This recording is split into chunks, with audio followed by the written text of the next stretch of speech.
Yeah, so hello, my name is Venice from Motional under the mapping team, and I'm here to present our paper entitled AMVNet, Assertion-based multi-view fusion network for LiDAR semantic segmentation.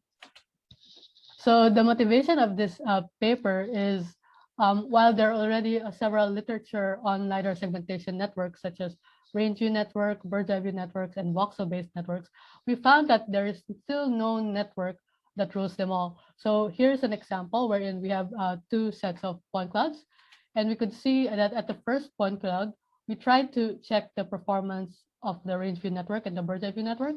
The range view network gave a very good performance while the bird's eye view network didn't. While on the second point cloud, we noticed that the range view network wasn't quite good and the bird's eye view network was actually very good. So it just shows that both bird's eye view network and range view network has its own advantages and disadvantages, and how to leverage the strengths of both networks is interesting problem for us. So there are already several existing fusion-based LiDAR works, both in 3D object detection and also LiDAR segmentation. But most approaches focus on either early feature fusion or sequential fusion. So there's currently no late fusion approach, which is kind of interesting. So in real-world systems, we want things to be modular so that we could be flexible in depending on the computational constraints of our system. So that's why we prefer to use a late fusion approach. And on top of that, we will be able to boost the performance of individual networks when we use a late fusion approach. So that's why we rather use late fusion than early fusion. And another thing we notice is that there's no LiDAR segmentation work on refinement for only uncertain points. So if you go to the image segmentation literature, there are already several works that does that. So one of which is an example, a paper called PointRed, which is a state-of-the-art in image segmentation. So here they actually just adaptively refine pixels classification on selected regions. So here, given an image, they are able to select areas that may be uncertain, and then after that they collect the feature maps from this backbone and also the coarse prediction and pass it to another MLP to refine this point predictions. So we noticed that there's no current work on LiDAR segmentation that does this as well. So there's no refinement literature, and not yet alone, there's no work that does refinement plus multi-view fusion approach. And that's why we decided to build AMVNet. So here's the overall pipeline of AMVNet.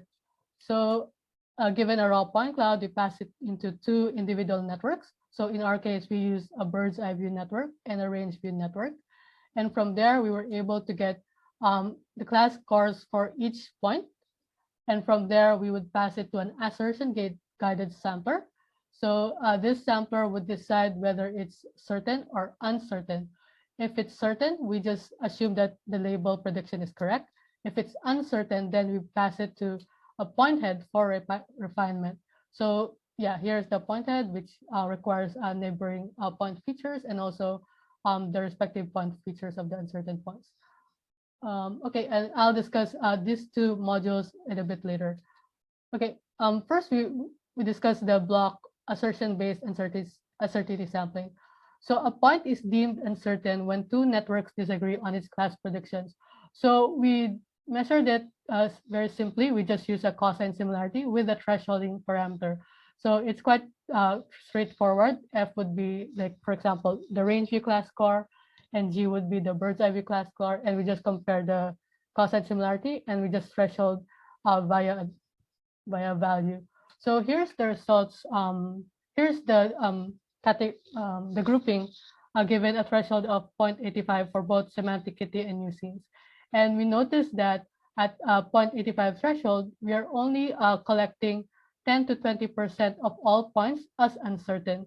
So it means that only few points are passed through the refining stage, which means that in our pipeline, the refining stage is actually quite negligible in terms of compute constraints. And here's our point head.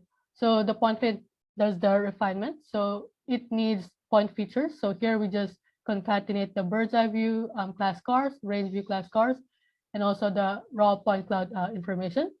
And it also gets a set neighborhood features. So given a point, we collect the neighbors. We use 15 in our case. And then each point in the neighbor will also collect the point feature. So it includes the bird's eye view class score, range view class score, and also the relative distance between the point, the neighborhood point, and the point of interest.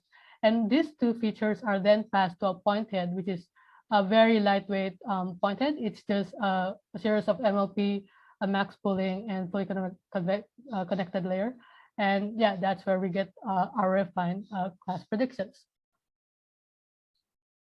So for our single view network implementation, we use a very typical range view network. It's an encoder decoder fully convolutional network. It has a ResNet-like backbone. We use cylindrical projection as input. It also includes some RNN layers, and we use cross entropy and Dice loss for training. And for bird's eye view network, we use PolarNet, which is basically encoder decoder network with a using UNet, and also it has a cross entropy plus Lobas loss. And what's special here is the bird's eye view is operating in the polar Cartesian polar coordinate. Yeah. And here are results. So here's the individual networks performance, and we compare it with the ensemble. So ensemble, it just means like the combination of two class scores for every point, and we just select the geometric mean to determine the actual predictions. So you could see that, of course, using ensemble always works. Combining two predictions from two different networks helps. But you could see that in AMVNet, which we did some special refining state using a point head, we're able to increase the fusion approach to 2.5 points and 1.1 points for both for semanticity and usines respectively. And here are our semantic kitty results. So at the time of submission, we will achieve top 5 in the semantic kitty leaderboard. So here are the results for range view networks, polar bird's eye view networks, and here are the voxel-based networks.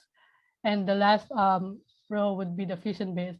So you could notice that there's no single network that dominates all the classes. So I do think we are competitive. I think we are one of the best in terms of building and also parking area. Yeah, and although we weren't able to beat the voxel-based methods, that's okay. That's not our intention. Our intention was to prove that a very simple late fusion approach would help in boosting the performance of two individual networks. So similar to new scenes, we were able to achieve competitive results compared to the state of the art. Yeah, so again, similar to the semantic kitty, there was no dominant network in terms of performance. I think we are very good here at the drivable surface, man-made, and vegetation, and we're actually the best one for the frequency weighted IOU with a reasonable frame per second runtime. And we also tried playing around with the individual networks. So originally, all the results were based on range view and bird's eye view. So we changed it a bit and changed one of our networks to a state-of-the-art network, which is a voxel-based network. This is the SPV NAS. And you could see that Ensemble always works, of course, but you could see that using our approach on refinement, using the point head, we were still able to achieve a much better result. So here, yeah, it is much better. And I'm pretty sure that if we used any of the state-of-the-art individual networks and passing it into our point head, we could probably have the best results. Yeah, so here you could show that it can be generalized to any LiDAR segmentation network.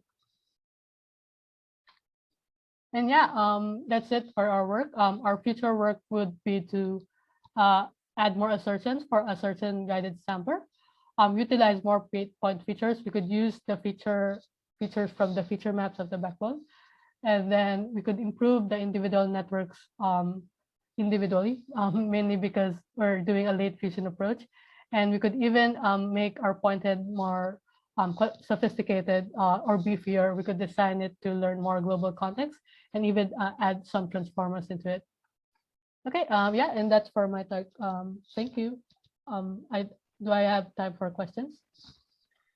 Yeah, thank you, Venice, for the great presentation. So is there any other questions from audience? I actually asked a question, but I think you answered it in the last slide. Okay.